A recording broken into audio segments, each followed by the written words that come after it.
Hello, and welcome to Copper Mountain College's EMT pre-class orientation. This orientation is required prior to being able to enroll in our course, as we have many requirements for the EMT program that you need to be made aware of before the first day of class. Our program director is Chief James Brakebill. He is a full-time fire technology instructor, as well as our program director. His contact list information is listed here, as well as on the CMC website. My name is Sarah DeLucia Morning. I'm a paramedic. I am the full-time EMT instructor, as well as the EMT clinical coordinator. My contact information is listed here, as well as on the CMC website. What do you need to know? Once you complete this orientation video, you will be given the task book. Once the CMC website is completed, they're doing renovations on it, the task book will be listed there, or you can email me and I will send you a copy. Be sure to save and print yourself the task book, as you need physical paper copies for several of the forms. For example, when you go to your doctor to get your health questionnaire signed off, they're going to need that. Please be sure that the current task book that you have is the one that you are enrolling in. So the cover page should say Spring 2024, if that's the semester you're enrolling in. Please be sure to have the most current edition of that, as things change from semester to semester. The task book has all of the information that you need. Please refer to the book before reaching out. Please be sure to be checking your CMC email and your Castle Branch account for updates regarding the EMT course. Copper Mountain College wants us to communicate via CMC emails, as this is the most secure. We do ask that all tasks in the task book are completed by the first day. Important things to consider: you do need to pass a 10-panel drug test, including marijuana, pass a background check, and the cost for taking the EMT program is approximately $1,000. How we get that number is broken down here. It can change from semester to semester. It also varies based on your financial aid and your medical insurance. First thing you'll need to do once you enroll is get a Castle Branch account. How to get this is listed in your task book. There is a code for our college. It costs $100. This is how you get your background check and your drug test done, as well as your tracking for your documents that you will provide, such as your vaccines, your CPR card, signature pages, and whatnot. Castle Branch is a legitimate site. They do have a lot of security measures in place, so your information will be protected. I, as the clinical coordinator, have access to it to be able to review things and get you approved for the course. These are some of the requirements. I'm going to be going over every single one of these. You will need a physical exam done by a doctor, DONP or PA. You cannot go to a chiropractor, RN, or military corpsman. The doctor must complete and fill out the titer and vaccination form, as well as the 2-page health questionnaire. While you're there, you also will need to get an order done for blood work for titers. You must also provide proof of your vaccines, COVID-19, including a booster, 2-shot series of MMR, 2-shot series of varicella, 3-shot series of Hep B, a Tdap shot done within the last 10 years, the most current season of influenza, and a tuberculosis test. You can either get the 2-step PPD skin test or a blood test showing negative status. I recommend getting the blood test, as you are already getting titers drawn. This is a lot easier than going and getting the 2-step done. The 2-step will require you to go to the doctor's office 4 separate times and has to be spaced out properly, and if you don't, then you'll miss the window of time and you'll have to go back and get it redone. Another part of the vaccination verification is getting blood drawn and having a titer drawn for MMR, varicella, and Hep B. Basically, what that means is when you are vaccinated, your blood will be drawn to show the level of immunity you have to those diseases. You must attach that lab report to your Castle Branch account. If you do not show immunity, you need to be revaccinated. Find your vaccination records now.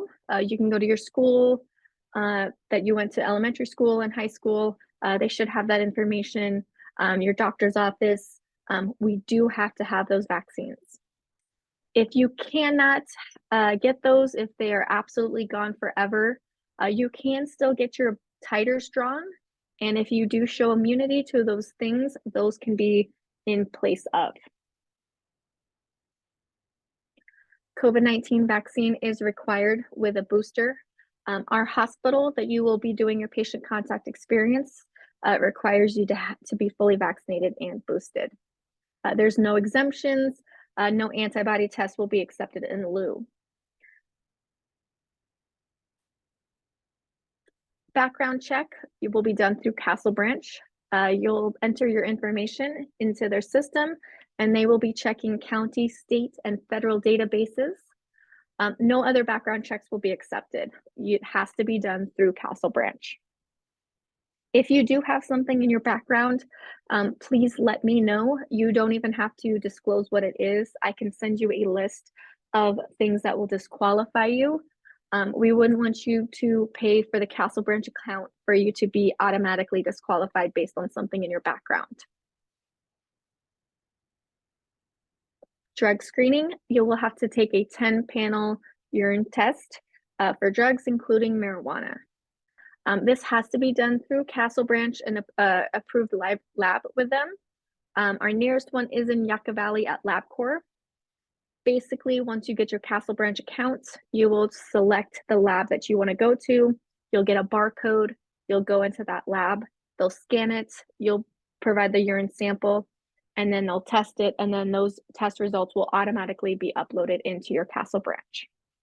You cannot go to your doctor's office and do a drug test. You cannot come into class and do a drug test in front of me. It has to be done through Castle Branch. CPR card requirement, you must possess an American Heart Association BLS CPR provider card. If you already have one and it expires during the semester, you must get it renewed.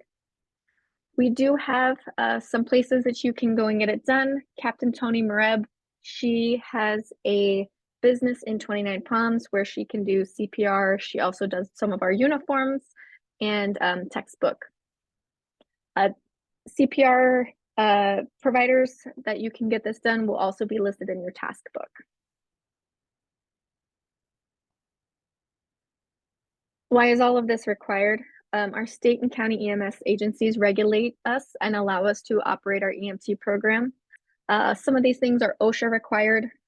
Basically, you're going to be around patients and we want to make sure that you're not infectious and that you will not be in harm's way for patients who do have these diseases, that you have immunity to those things because you're vaccinated. If you do not have these things, if you choose not to get these done, you will not be allowed to do your field and clinical shifts. And without those hours done, you will not be able to complete the course and you will be dropped from the program. Uniforms and equipment. We have 2 uniform vendors, MES and CPR uniforms. They are the only 2 that you can get the CMC EMT shirt and the sweatshirt if that's what you choose to have.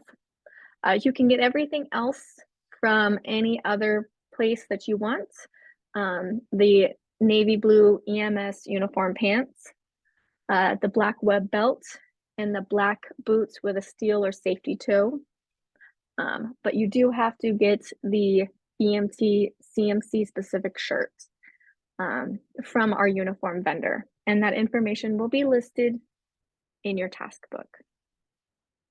Other things that are required is a manual blood pressure cuff, a stethoscope, safety glasses or goggles, pen light, and a CPR pocket mask.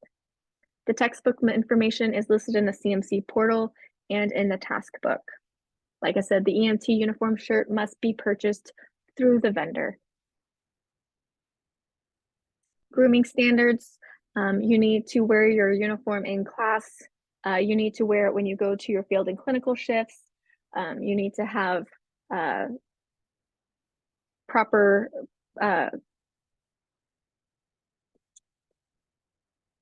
you need to cover any tattoos, take out any facial piercings, and have proper grooming standards. Represent yourself. FEMA ICS courses, you will be required to complete 4 FEMA ICS courses online. These are required: ICS 100, 200, 700, and 800, and you will upload those course completion certificates to your Castle Branch account. If you have already taken them for another course, you do not have to take it again. You can just upload it. Be sure to keep a copy of these, as wherever you may work in EMS or the fire departments, they will require some of these courses. They are free. The directions to how to access these online is listed in your task book. EMT requirements, we meet 100% in person with mandatory attendance. You do have clinical requirements of your field and clinical shifts. That'll be scheduled later in the semester by me based on your availability and our agency's availability. After you complete the EMT course, you will take the National Registry, and that will allow you to become a state or locally certified EMT. Currently, we offer the EMT course in the fall and spring semester at 6.5 units. We offer it during a regularly scheduled CMC semester, so 16 weeks. We have a day class and a night class. Both run on Tuesdays and Thursdays with 8 a.m. start time for the day class and 6 p.m. for the night class. AMR is one of our local ambulance providers. They do sometimes offer the Earn While You Learn program. Basically, you become an employee there. They help pay for you to go through the EMT program and give you a job once you successfully complete the course. The availability of this is based on their need for EMTs. Please reach out to them for any further questions on this. Financial aid options. We do recognize that the cost of taking this course is significant. We do ask you to declare your major as fire technology, as this will help with financial aid. Be sure to fill out your FAFSA or California Dream Act application. You can apply for the Cal Grant C Award. Ask your financial aid officers about Pell Grants or BOG waiver, and also speak to them about any other programs that you may be eligible for to help take this course. EMT job placement. Once you successfully pass this course and become a state certified EMT, there are many opportunities for full and part-time employment, including AMR, with as the largest private company in the nation. Our closest one is Palm Springs. We have Morongo Basin Ambulance, San Bernardino County Fire Department, ambulance operator, Cathedral City Fire Department, ambulance operator.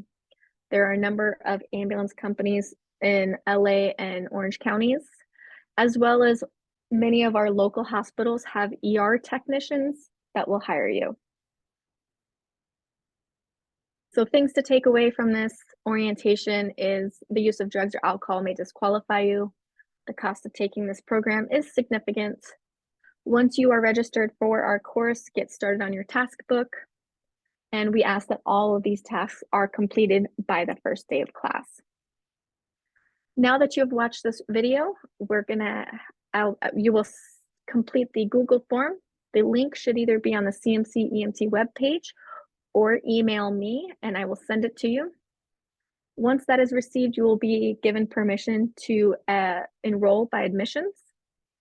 And then once you are registered, you will start working on your task book. Please email me. My email is sdeluciamorning@cmccd.edu. I will send you this PowerPoint, as well as the Google form and a couple of other documents that will help you get started. If you have any questions before the course starts, please reach out to me. Have a great day, and thank you so much for your interest in our program.